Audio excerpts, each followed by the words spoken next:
वाशिमच्या कारंजा तालुक्यात भामदेवी परिसरात मुसळधार पाऊस झाला। या मुसळधार पावसानं भामदेवी नदीवरचा अर्धवट निर्माणाधीन बंधारा फुटला आणि शेतकऱ्यांची शेती पूर्णतः खरडून गेली आहे। अर्धवट निर्माणाधीन बंधाऱ्याचं पाणी शेतात सर्वत्र शिरलं आणि शेतं जणू नदी झाली। या बंधाऱ्याचं काम पावसाळ्यापूर्वी होणं अपेक्षित होतं, मात्र कंत्राटदारानं दिरंगाई केल्यानं शेतकऱ्यांना खूप मोठं नुकसान सहन करावं लागतंय।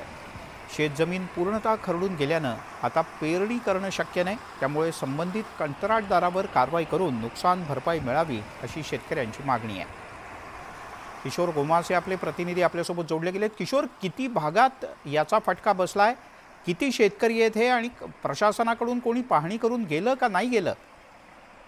मिलिंद सर, जो भामदेवीच्या ज्या नदीवर जो काही बंधारा बांधलाय, तो बंधारा बांधताना काम पूर्ण होणं गरजेचं होतं पावसाळ्या अगोदर, मात्र हे काम संबंधित कंत्राटदारांना पूर्ण केलं नाही।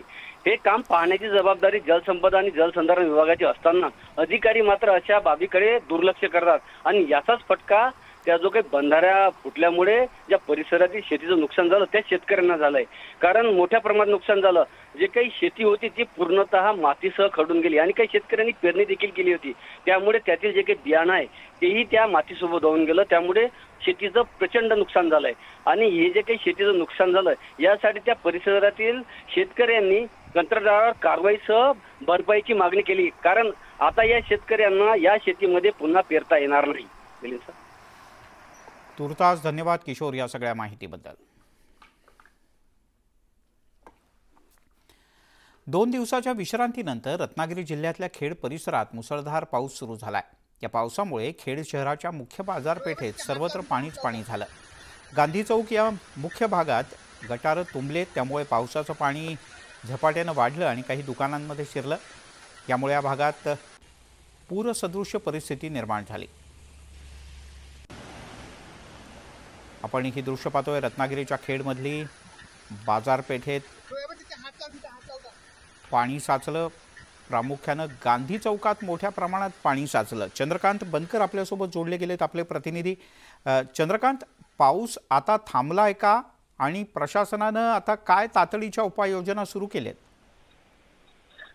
पाऊस आता थांबलेला आहे, कारण दुपारी 2 वाजल्यापासून जो आहे हा पाऊस मुसळधार पडत होता। जवळपास 2 ते 2.5 तास ढगफुटीप्रमाणे खेड परिसरामध्ये पाऊस कोसळला, त्याच्यामुळे जे गटारं तुंबली होती त्या गटारं तुंबल्याचं, त्यामुळे पाण्याचा सगळा जो ओढा आहे तो संपूर्ण दुकानामध्ये शिरला होता। परंतु नगर प्रशासनाने, व्यापारी ज्या वेळेला संतप्त झाले तेव्हा खेड नगरपालिकेचे जे कर्मचारी आहेत त्यांची यंत्रणा कामाला लागली आणि त्यांनी तुंबलेली गटारं आहे ते खुली करण्याचं काम केलेलं आहे। आता सध्या बाजारपेठेमध्ये पाणी जे आहे हे संपूर्ण वाहून गेलेलं आहे, मात्र तुंबलेली गटारं हे पावसाळ्याआधी साफ न केल्यामुळे ही जी परिस्थिती आहे ही वारंवार उद्भवू शकते, अशी देखील भीती या ठिकाणी व्यापाऱ्यांमध्ये आहे।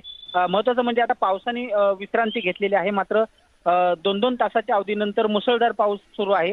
काही भागामध्ये पावसाने विश्रांती घेतली असली तरी ग्रामीण भागात आणि सह्याद्रीच्या खोऱ्यामध्ये मात्र मुसळधार पाऊस आताही सुरू आहे।